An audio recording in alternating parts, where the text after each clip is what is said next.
मैं हमारे पार्टी श्रेष्ठ को, भारतीय जनता पार्टी के जो महाराष्ट्र के पार्टी श्रेष्ठ है, उन सब तक ये मैसेज देना चाहती हूँ कि वसई विरार में भारतीय जनता पार्टी की जो टिकट बंटवारे को लेकर जो धांधली चल रही है उसको थोड़ा उनको अवगत करा रही हूँ कि यहाँ पर ऐसा हो रहा है कि जिन्होंने पिछले 10 साल से 20 साल से पार्टी का काम किया है, इनफैक्ट ज़्यादा आगे ना जाते हुए जब भी इनका विधानसभा का इलेक्शन था उस वक्त का भी जब काम देखा जाए, जब विवांता कांड हुआ था, उस कांड के अंदर मार खाने के बाद जब विधायक खुद छुप गए थे जाके, उस वक्त मैं अकेली एक मैं थी जिन्होंने 35 बूथ लगाया था और 350 से ज़्यादा लोगों को मैंने बूथ पर बिठाया था और लोगों को, मतदारों को बाहर निकाला था। विधायक को हम लोग ढूंढ रहे थे विधानसभा में कि आप कहाँ हो भाई, आपको वोटिंग गिराना है, क्योंकि कार्यकर्ताओं का मनोबल टूट रहा था। लेकिन विधायक जी झूठ बोल रहे थे, मैं यहाँ हूँ, मैं वहाँ हूँ, ऐसे झूठ बोल रहे थे। तब विधायक जी के भाई आए और उन्होंने हमको 1-2 गुनी, एक है तो श्रेष्ठ है वाला, एक है तो सेफ है वाला टी-शर्ट उन्होंने हमको दिया और कहा कि बूथ बूथ पे जाके इसे बांटना है ताकि कार्यकर्ताओं का मनोबल बढ़ सके। और हमने उस वक्त जाके कार्यकर्ताओं को दिया, मतदारों को बाहर निकाला और मतदारों को बाहर निकाल के वोटिंग कराया। मतलब जिस पीरियड में आपका क्रूशियल समय था उस वक्त हमने आपका साथ दिया।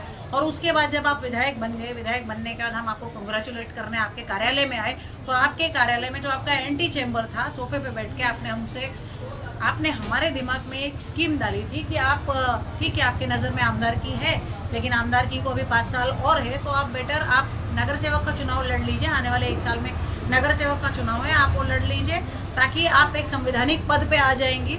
तो आपको जो मतलब जितना जनता का काम है आप और अच्छे से कर सकती है और जनता के बीच में और अच्छे से जा सकते हैं। और पार्टी में भी आपको लोगों से मिलने के लिए एक पद होने की वजह से आपका मिलना जुलना सबसे थोड़ा इजी हो जाएगा। इस तरह की बात उन्होंने मुझे कह के उन्होंने मुझसे कहा कि आप ये लड़िए। तो उस वक्त तो मुझे ऐसा लगा था कि नहीं, मैंने तो सोचा नहीं है, मैंने तो आमदार की का ही सोचा, तो नगर सेवक तो मैंने सोचा ही नहीं है। लेकिन फिर इन्होंने मुझे बहुत इंसिस्ट किया, इन्होंने मुझे बताया कि ये मेरे पिताजी के यहाँ 2 साल काम किए हैं, उस रिश्ते से भले वो मुझे ताई बोलते हैं लेकिन मैं उनकी बेटी समान हूँ, इस तरह का उन्होंने मुझे स्कीम दिया था। और उन्होंने मुझे कहा था कि आप निश्चिंत रहिए। और जो वार्ड क्रमांक 22 है, उन्होंने मुझे बताया था कि सबसे ज़्यादा वोट जो है हमको वार्ड क्रमांक 22 से, वार्ड क्रमांक 9 से और 17 से मिला है, तो आप वहाँ से लड़िए तो आपके लिए सेफ भी होगा। और वो उत्तर भारतीय मतदार वहाँ पे ज़्यादा है, तो उत्तर भारतीय एक प्रबल चेहरे में आपका चेहरा है, तो आप वहाँ से लड़िएगा। इस तरह का उन्होंने मुझे वादा किया था। और वादा करने के बाद अभी तक तो सब ठीक ही चल रहा था। उन्होंने मुझे कहा था कोई टेंशन नहीं, मैंने आपका नाम रिकमेंड किया है, आपके लिए नाम रिकमेंडेशन की ज़रूरत नहीं, आपको तो टिकट ऐसे ही मिल जाएगी, ऐसे वैसा। और कुछ दिन पहले उन्होंने मुझे कहा कि नहीं, वसई के विधायक का विरोध है आपके लिए कि आपको टिकट नहीं मिलना चाहिए। मैंने कहा क्यों मुझे नहीं टिकट मिलना चाहिए? तो उन्होंने बोला कि नहीं, आपको भी टिकट नहीं मिलना चाहिए, बाकी जिसको भी मिल जाए परिवार में चलेगा। फिर उन्होंने मुझे बताया कि आपके परिवार में तो बहुतों को टिकट मिल रही है। तो मैंने उनसे कहा कि भाई जिसकी बात आप कर रहे हो मैं उस परिवार से नहीं हूँ, मैं सिर्फ सुरेश दुबे जी की बिटिया हूँ।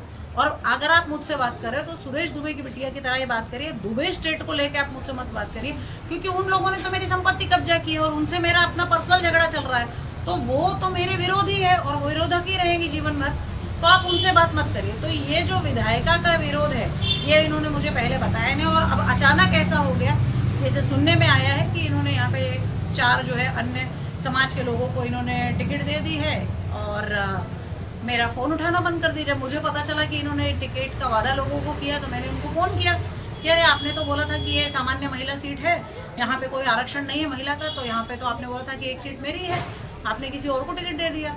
तो उन्होंने बोला कि अरे ताई थोड़ा वेळमध्ये फ़ोन करतो, मी नंतर बोलतो तुझ्याशी, करके फ़ोन रख दिया। उसके बाद से उन्होंने आज तक मेरा फ़ोन नहीं उठाया। तो इस तरह के मुझे ऐसा लगता है कि a man should always be a man of words. आदमी को अपने शब्दों पे रहना चाहिए। अगर आपने वादा किया है तो उस वादे पे रहना चाहिए, वरना अगर आप वादे रह नहीं सकते तो आप वादा करिए मत। तो उन्होंने वादा खिलाफी की है ऐसा मुझे लगता है। और रही बात जो पार्टी में 10 साल 15 साल 20 साल 30 साल से लोग जो है उनको ना दे के जो अभी इनकमिंग चालू है, इनकमिंग का टिकट दे रहे हैं, बहुजन वालों को टिकट दे रहे हैं, तो ये मतलब पहली बार ऐसा भारतीय जनता पार्टी में हो रहा है। पूरे देश में ये चीज़ नहीं है, खाली वसई विरार में ये है कि अगर आपको टिकट चाहिए तो आप 5 साल तक आप हमारा विरोध करिए, 5 साल तक आप भरपूर हमको गाली दीजिए, 5 साल तक आप भरपूर हमारे नेताओं को गाली दीजिए, हमारे नेता के माँ बहनों पे गाली दीजिए, उनके परिवार पे गाली दीजिए और आप मारिए, लेकिन जब टिकट लेने आएगा तब हम आपको ही टिकट देंगे। जो हमारे साथ खड़े हैं या जो हमारे साथ में हमारे साथ चल रहे हैं, हम उनको भूल जाएंगे, जिन्होंने गाली दी है उनको टिकट देंगे। तो मुझे लगता है इस तरह की राजनीति वो कर रहे हैं। क्या उत्तर भारतीयों की उपेक्षा की जा रही है, इसलिए टिकट काटा जा रहा है, या जो बाहर से आ रहे हैं उनको ज़्यादा तजुर्बा दिया जा रहा है? नहीं, मुझे ऐसा लगता है कि सबसे पहले तो सबको इस बारे में जानकारी है, परंतु मैं आपके चैनल के माध्यम से बता दूं कि 80% मतदार जो है उत्तर भारतीय है। तो उस हिसाब से उत्तर भारतीयों का जब मतदार ज़्यादा है तो उनका क्लेम भी ज़्यादा होना चाहिए। लेकिन फिर भी अगर देखा जाए तो निष्ठावान कार्यकर्ता अगर कोई किसी समाज का इस पार्टी में तो है, तो वो है उत्तर भारतीय समाज का। तो लेकिन तो उनको ऐसा लग रहा है कि भाई इनको नहीं देंगे तो भी क्या होगा, कहीं जाएंगे नहीं। लेकिन आप देख रहे हैं आए दिन जो है पार्टी से कई लोग पार्टी छोड़ के जा रहे हैं। तो उसमें ये हो जाता है कि प्रदेश में ये मिसगाइड कर देते हैं कि अरे हमारे यहाँ पे भी तो इनकमिंग हुआ, वो तो नगर सेवक आए हैं। तो जो नगर सेवक आए वो ऑलरेडी कंडीशन रख के आए हैं कि अगर आप हमको नगर सेवक का टिकट दोगे तो हम आएंगे आपके यहाँ पे।